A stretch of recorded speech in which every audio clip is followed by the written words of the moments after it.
નમસ્કાર મિત્રો, સ્વાગત છે ફરી એક નવા વિડીયોમાં। તો ટેટ 1 ઉમેદવારો માટે અહીંયા ગુડ ન્યૂઝ આવી ગયા છે।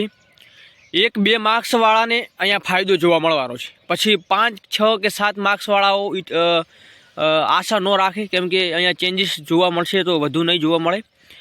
શું નિર્ણય લીધો છે હાઈકોર્ટ દ્વારા, શું મિત્રો પિટિશન જોવા મળી રહી છે, તો એના પર પ્રોપર માહિતી આપવાનું છું। અને શું પરિણામ છે એ રોકી દેવામાં આવશે, સાથે સાથે પરિણામ ફરી જાહેર કરવામાં આવશે કે પછી જે આગળની પ્રોસેસ ભરતીની એ અટકાવવામાં આવશે। તો મિત્રો સંપૂર્ણ માહિતી આપવાનું છું, ખાસ અંત સુધી વિડીયો નિહાળશો। તમામ ઉમેદવાર જરૂરથી માહિતી મેળવજો।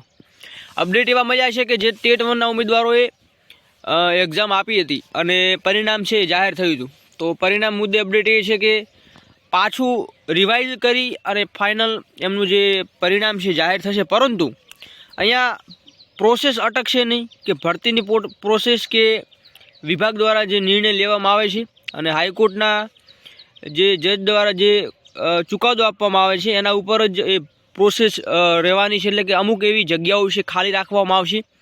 પ્રોસેસ સંપૂર્ણપણે જે ચાલ્યા કરે છે એવી રીતે ચાલશે અને કોઈ પણ પ્રકારનો અડચણરૂપ છે એ જોવા મળવાનું નથી। તો જે ઉમેદવારો 1-2 માર્ક્સથી રહી ગયેલા છે એમની અલગથી જગ્યાઓ રાખવામાં આવે અને એ જગ્યાઓ ઉપર જે ઉમેદવારો છે એમની પસંદગી થશે। પરંતુ અહીંયા 5 માર્ક્સ 4 માર્ક્સ એવી આશા મિત્રો આપણે રાખી શકીએ નહીં। તો હાઈકોર્ટ પરિબળ એક સંભવિત ગેમ ચેન્જર અહીંયા આપણને જોવા મળી રહ્યું છે। કોર્ટ કેસને સમજાવવા 2 અલગ અલગ પિટિશનો અહીંયા જોવા મળી રહી છે, એવી અપડેટ મળી છે કે પિટિશન જે ઓછા જેને નુકસાન થયું છે એવા ઉમેદવારો પિટિશન કરી છે, પરંતુ એ મિત્રો વકીલ ઉપર જાય છે। વકીલ મુદ્દો કેવી રીતે ઉઠાવે છે, પછી સ્ટે પણ લાગી શકે છે। આવા મુદ્દાઓ છે મિત્રો ખાસ છે। તો ઘણા એવા મનમાં સવાલ છે કે શું આ પિટિશન કરી છે એમને જ માર્ક્સ સુધરશે? નહીં, જેને પિટિશન કરી છે ને જે પિટિશનમાં એ મુદ્દા ઉઠાશે, જેટલા પણ પ્રશ્નોના એટલા પ્રશ્નોનો સુધારો થશે। પછી 5 પ્રશ્નો 7 પ્રશ્નો ન થાય, એમાં પછી 1 કે 2 વધુમાં વધુ 3 જેટલા પ્રશ્નો સુધારી શકે છે।